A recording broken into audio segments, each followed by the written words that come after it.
All right, welcome in on this Friday on the Maize and Blue Review. It is a special guest, if you're listening on the pod, former Wolverine Jake Butt joining us. If you're watching on the video, you see him there, and it's great to have him on this Friday. Jake, how are you? Doing great. Like we were talking in the pre-show, man. We're talking Michigan football, and what better year to talk Michigan football, a chance to go play right through the heart of the SEC. Can we go get a national championship? Take out Georgia, take out Bama. No one's given us a chance, but no one's given us a chance all year. So I'm excited to dive into it a little bit. Yeah, if the part about nobody giving Michigan a chance, I don't know how many people were giving Michigan a chance. I know there were a few that were coming around against Ohio State this year, but because of, what's happened really in the 21st century, there were people that were doubting, Michigan going into that game. And if they played like they did against Ohio State, and in the way they took it into Indianapolis against Iowa, they'll have a shot against Georgia. I don't care what Georgia's bringing to the table. What do you think? Sure. I mean, I completely agree. I think there's, and rightfully so, maybe there is a little bit of SEC bias where they've had so much success over the years that they earn the right to be the favorite. Sure, I'm cool with that. But this is Michigan's year. It seems like they've constantly broke down barriers and misconceptions and rebuilt. They've rebuilt what they've been able to do. And, here's the thing about Georgia. Georgia's got a top-ranked defense, number 2 in the country. But they haven't exactly faced big-time offenses either. And obviously Bama's a big-time offense, and Bama was able to expose them in certain parts of the game. Offensively, it's not like their offense is a big-time powerhouse. I think we match up pretty well. I mean, our MO is running the ball. Can we displace Jordan Davis there in the heart of their defense will be the story of the day. But overall, I think there will not be a blowout either way. I think Michigan's got a really good shot to go down there and win that game. Displacing a guy that's 6'6", 350, 360. That sounds like a tall task. Generally taking a look at it, if you're kind of I don't know if you even have to be a novice. I think just maybe you watch football and you say, man, Michigan really does. Like you said, they like the run of the football. And that Georgia defense, that doesn't sound like the greatest matchup for Michigan. It's going to they're going to have to rely more on the passing game. That just seems pretty basic. But you know what? I looked at the Wisconsin actually has a better statistically run defense, and Corum or Haskins had over 50 yards against the Badger defense, and yet they continued to run, and it still set up their passing game, and they had success there. So I think they might not run for 100 yards or 300 yards total, like they did nearly against Ohio State, but. I don't think they're scared of this matchup and scared of the Georgia defense. No, I don't think you can expect this to be our most explosive offensive performance just knowing the opponent we're going against. But an opponent like Georgia and similar to Wisconsin is, neither of those guys had above 50 yards. You can't get bored with the run. You can't abandon it if you're only clipping 3, 4, 5-yard runs. Eventually, you're going to crack it and wear it out. Like I look at a guy like Jordan Davis. Typically, when somebody's an explosive athlete, they got a big-time haymaker punch. But if you're so explosive, typically you don't have a lot of endurance. So we're not talking about just running right up the middle, right through the heart of their defense. You've seen Gaddis implement a lot of counters late in the season, wide receiver reverses, jet sweeps. The motions are all window dressing, different ways. So you're still committing to the run, but having multiple options out of the same look, it makes it a little tougher on the defense. So if you can get Jordan Davis into 7, 8, and 9 play drives, that'll wear on anybody. I think that's your best chance. And then obviously having timely play action. If you don't commit to the run, the play actions are useless. Even if you're only getting 3 to 5 yards, eventually, those safeties are going to come up. They're going to get a little nosy. That's when you have a chance to have success in the play action game. Which has been, well used by Michigan, especially late down the stretch. Yeah, and one thing about Haskins, if it's a 3rd and short, 4th and 1, he seems, whether it's diving over the pile or just having a nose for that first down, he's good at that. But the other two, Blake Corum and Donovan Edwards, you don't have to give those guys the ball up the middle, or even, you can throw it to them, and that's as good as running. And I like that flexibility. What do you think about that? Get those guys out on the edges and get them in the passing game more if it's going to be tough sledding in the middle. Yeah, so I mean, at its foundation, what a run really is a safe way. It protects your downside and gives you a good high upside. You want to get yards, even if it's 2-3 yards. You're getting yards running the ball. But a short pass, the swing passes and the screens, they work in the same way where it's a low risk, high reward type play. And you see Donovan Edwards, what he's been able to do, all the way going back to the Maryland game, he's an absolute threat. And, passing game is matchups. So you have a receiver against a corner. Maybe that's a little bit more balanced. Of course, I'm biased. That sometimes if you can get a good tight end against a linebacker, you start to get this gap. Then you get a guy like Donovan Edwards against a linebacker. That's where you can really have a big gap from a matchup standpoint. Can you exploit that? Can you expose it? We'll see what the game plan is in that sense. But it's going to be a group effort, as it's been the whole year. You've seen a different guy seemingly step up every single week. And once again, we're going to be knocking on the door where we need everybody to step up and play their best game. I'm excited for it, though. These guys, they've stepped up to the challenge the entire year, and the challenge continues to get bigger and bigger and bigger. I think that they're going to go out there and be prepared and play a hell of a game, and got a really good chance against a good Georgia team. Well, Jake, let's talk about your forte, your position. Mention them, the tight ends. Of course, Georgia, leading receiver, leading touchdown maker is their tight end. So Michigan will really have to zero in and do a good job on the Dogs tight end.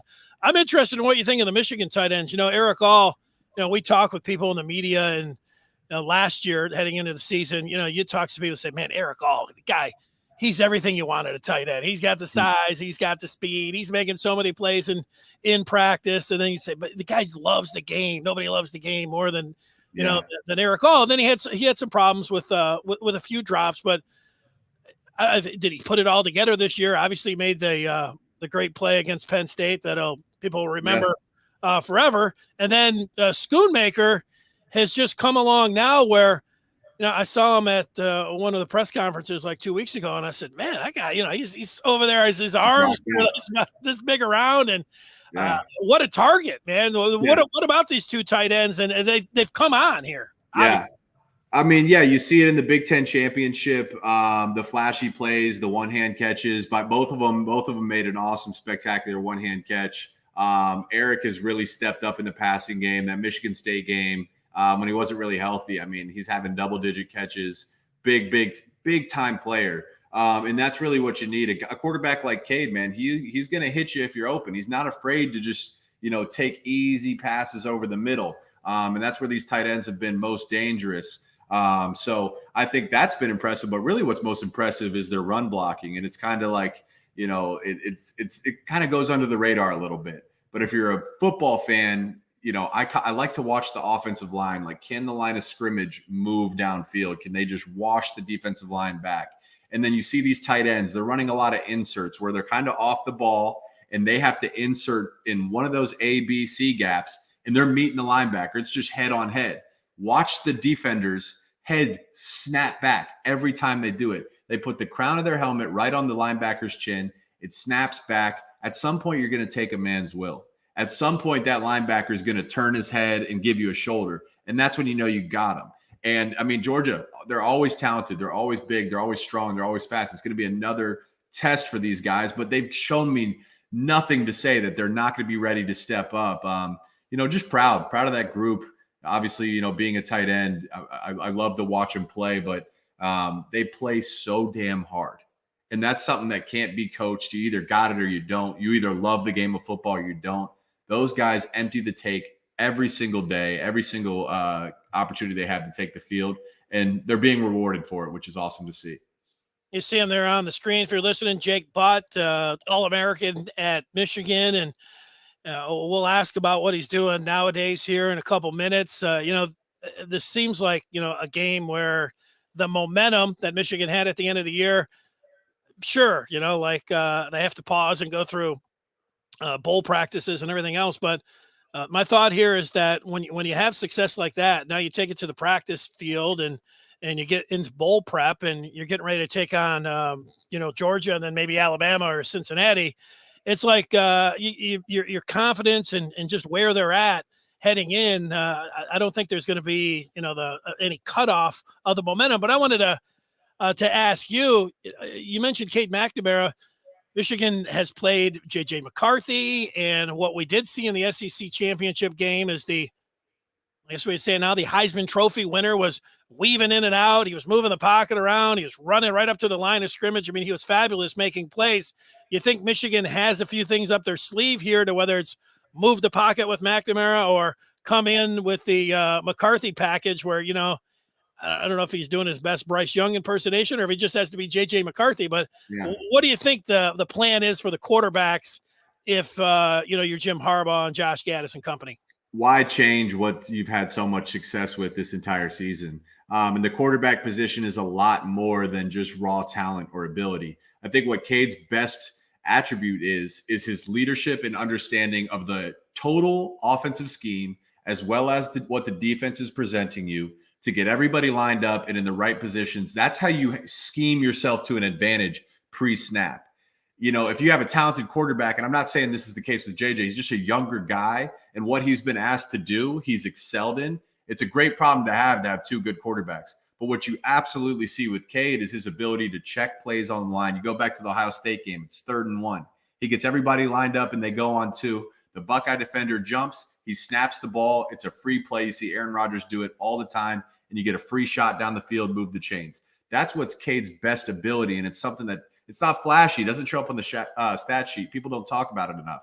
Let Cade get out there. Let him get everybody lined up. Let him make the necessary checks and audibles at the line and the proper reads. And, one thing about, again, this Georgia defense, you're not just going to be able to take them up top on explosive plays. Sometimes you have to have the discipline to hit your check down and take the 3 to 5 yard check down.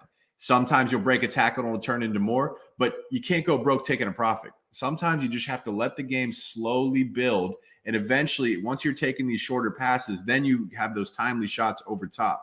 Cade is extremely disciplined in his reads, his checks, his knowledge. I think that's his best attribute. And I don't see us getting away from that, especially in the biggest stage. Jack, let me take you back just a couple weeks. Where were you for the Michigan-Ohio State game? I was sitting right behind the bench. I was in the stadium. All right. Well, what was that? You played against Ohio State, and now you're behind the bench. What was that experience like? Oh man, it's beautiful, and the snow's falling. It was magical, and it's Thanksgiving weekend. Like you remember growing up on Thanksgiving, Grandma puts the turkey in the oven. It's snowing outside. All your aunts and uncles are in town. Even if you had no idea what sports were, you'd probably pick up a stick and start playing football in the backyard. It just feels like football season, And that game just felt like football. And we rose to the challenge. That was the best part to see is, even after the game, Ohio State's talking about they had a flu outbreak or, it was snowing, it was cold. No one cares.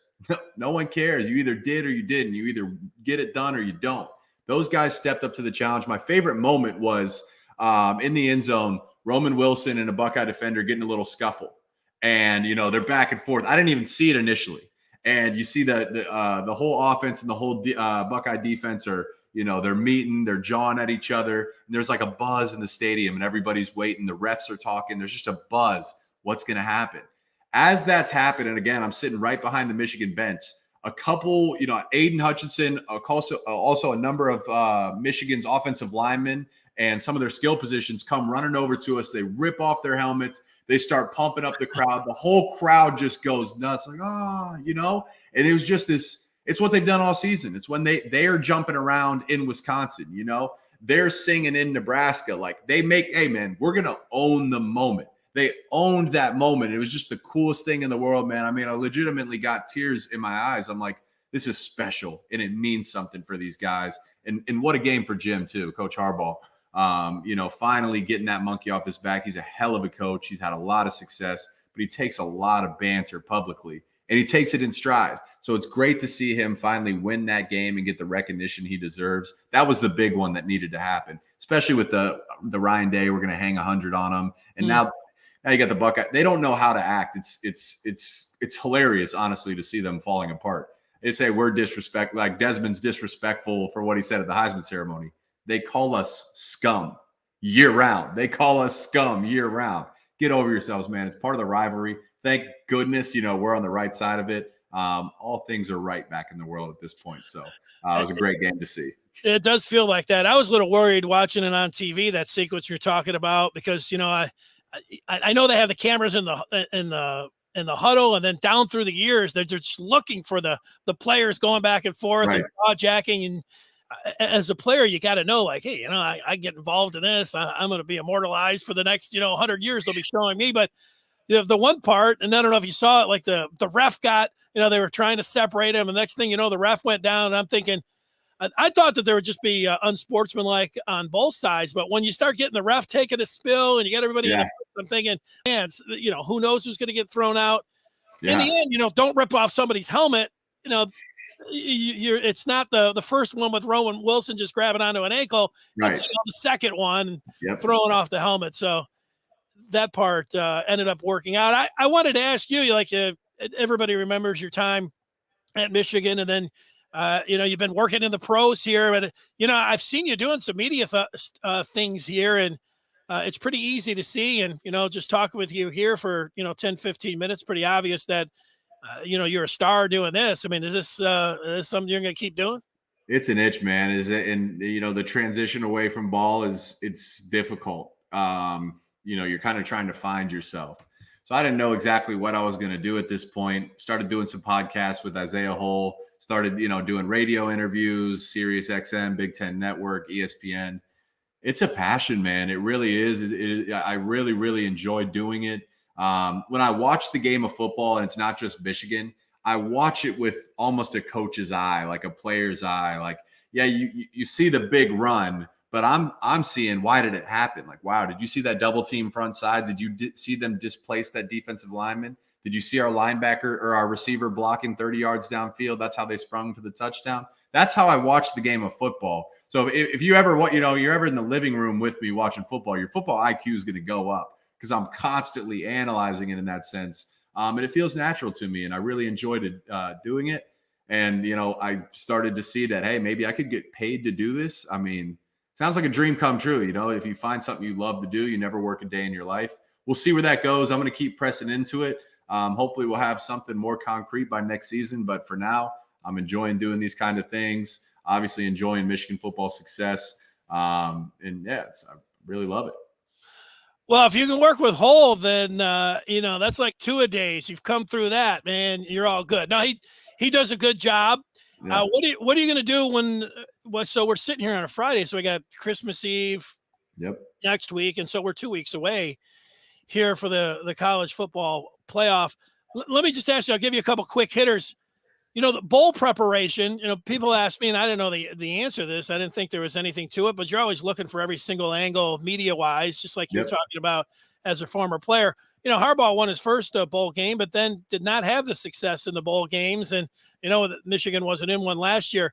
Do you think preparation-wise or anything that, they might look back and want to tweak something or change something up heading into this Final Four, or is that just something that is just kind of matters what's going on? You always tweak it, and that's where a good coach really understands his team. If you have a veteran team, maybe you can pull back a little bit. We hit it really, really hard my senior year in bowl prep, and that happened to be the game I tore my ACL. We were going really, really hard, and we were a senior heavy team. 11 dudes got drafted. I think almost all of our starters made all Big Ten honors at some level.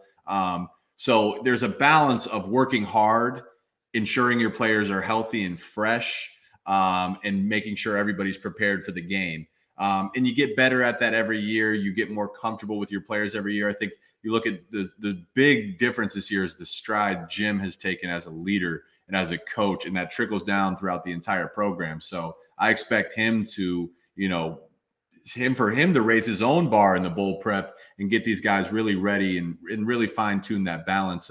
Another thing to consider, Dan Lemming, Georgia defensive coordinator. A lot of rumors he might be becoming the Oregon head coach. Seems like that's a foregone conclusion already, and they're just trying to keep it under wraps. You can't have 1 foot in, 1 foot out in this profession, man. You got to be all in, especially on this big stage. Maybe, it's like the Art of War by Sun Tzu. Do you divide and conquer? It's really, that's like one of the oldest tactics in the book to try to give yourself an advantage. I wonder where his head's at, if he's already, is he doing recruiting for Oregon? Is he already out of the door? Be an interesting narrative to see play out in the game. I'm all for chaos for the Dogs. I mean, if we're really talking, let me ask you one more thing. You talked about, your bowl game there. with the NIL, I was hoping, and maybe it will happen. Like, you get, of course, no Michigan players would sit out going into a college football playoff, but we've already seen some other players like Kenneth Walker decide not to go to the Peach Bowl. It seems like Michigan State, some sort of insurance broker or somebody, a policy should be set up and should be paid for these guys. If they really wanted to play in these games, I mean, it can happen. I know you went out there and played, and but I would think, I mean, it's a different world now than even when you played, but I would think that those premiums or policies could be paid for by the school, where it couldn't happen back when you were playing. So, well, actually, I mean, and we could have a whole show on this alone, and I'm well versed in it because of my experience. The school can pay for it. The school can pay for your insurance policy. Typically, you get it before the season starts, and the way it works is they, whatever insurance company you're working with does a mock draft, and they gather information. They slot you where you would have got drafted. So for me, they said I would have been the 35th pick in the draft. From there, you take the contract value, and since insurance claims aren't taxed, you divide it in two. And then if you get injured and it's proven your injury was the reason you slipped, it pays you the difference. Now, so the school could have paid for it. The thing is, if the school pays for the insurance policy, now that it becomes a gift, and the payout is taxed. So that's an interesting thing. I paid for mine out of pocket. That's why I was able to collect on it non-tax. But at some point, man, I would have made more money and obviously had a longer, healthier career had I not got hurt in the bowl game. And, I was saying this on my Twitter today. It's all a risk reward analysis, and people are like, well, why even play at all in the season if you're not going to play in the bowl game? Because for a guy like Kenneth Walker, he wasn't where he is now to start the season. You have a body of work that you can put together throughout the entire year. You can greatly improve your draft status. Okay, can he really improve his draft status more by playing in this bowl game? Maybe incrementally. The downside risk of getting injured far outweighs the potential small upside by playing in the game, and he's doing it for free. And another thing people don't even consider, there's no insurance at school. They'll pay for your surgery, but not your knee replacement when you need it when you're 40 years old. They don't have any disability or workers' comp. And then if you're injured when you enter the NFL, rather than being on the roster, you're on something called NFI. It's non-football injury. My rookie year, they technically didn't have to pay my salary because I got hurt outside the NFL. The Broncos did right by me, but I had no insurance, no benefits, no 401k match, no pension, no nothing that year. So it's a way more complicated scenario than what people like to, say it is in the media. It runs deep. Let the kids make the choice for themselves. Loyalty. Where was Brian Kelly's loyalty? They had a chance to potentially go to the college football playoffs. He's out. You see that happen all the time. There's no loyalty anymore in college football. It's everybody looking out for themselves. It's very rare when you do have loyalty, and I think Michigan's got about as close to loyalty as you can ever have as a football team in today's world. But let the guys make the best decision for themselves. There's a lot of people that throw stones from a glass house. They don't know what it'd be like to be staring $6 million down the barrel and say, hey, oh yeah, I'm going to go play for the love of the game. Trust me. I did that, and I wouldn't change my decision, but there's a lot of sleepless nights, man, thinking about what could have been or what would have been, Fascinating. I could listen to you talk about that all day long. I am going to correct you, though, moving forward. If you're going to talk about Coach Kelly, you kind of got to slow down and start talking a little bit like that, how Coach would appreciate things if you're going to. Well, it's his new accent, right? I mean, I didn't realize he had another accent. Another, he dipped a little bit deeper in his bag with the y'all and the Southern accent. But man, whatever works for you, you got to do what you got to do as a head coach. So he sure did. Now, I'll ask you the final question. I made my early pick. I didn't pick Michigan against Ohio State. Unfortunately, I have to admit that I picked Ohio State, although I thought Michigan would keep it close. And I thought, there was a path for them to win the game if they got it to the fourth quarter and just were able to make some plays. And I regret not picking them. I do think after watching them then play in the Big Ten championship game and looking at Georgia, it feels like, they deserve, the recognition, or for people just saying, hey, look, doubters, pick them. But I kind of feel like the same way. I think it's going to be a low scoring game. They can get to the fourth quarter. I think they can beat Georgia. Yeah. How are you looking at it? I know it's tough when you played for Michigan, everybody loves you, All-American and everything else. They're thinking, oh, Butt's going to pick Michigan for sure. So how do you look at it? I'll brag a little bit here. I called the game. If I do get into broadcasting, Ohio State, Michigan, I had Michigan winning 40-32, which was pretty damn close to the actual score. So my analysis, if you guys are looking for it, go check out the YouTube. Wow. I was pretty spot on with that analysis, and the score played out. And again, you never know, especially in these tight games. You never know. I would say that Michigan, the gap between Georgia's defense and Michigan's offense is a little bit more favorable than the gap between Georgia's offense and our defense. They got a little bit of questions at quarterback. They're going back and forth. I don't know if they fully trust their guy.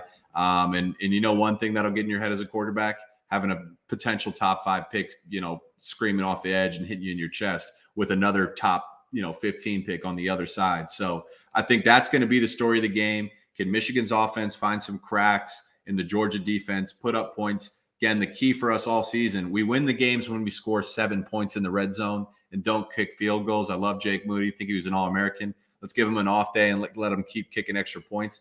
I think Michigan can ultimately win this game. If I'm a betting man, I think Michigan's +7 right now. I like that bet a lot. I think I'm going to stick with Michigan 30-23 to give Michigan the edge in this game.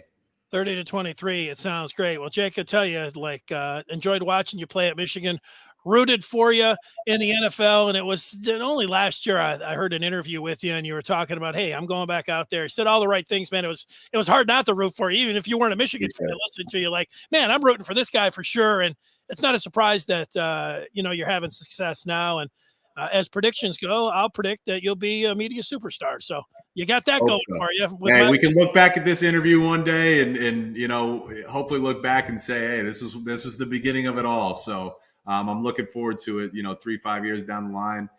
Thanks for having me. Anytime, I'm here. I love talking Michigan football. Anytime, I can do anything for you guys, have me on. It's great practice. I love to talk about it, and appreciate you having me on today. Great job, Jake. Take care. Enjoy the New Year's. The rest too.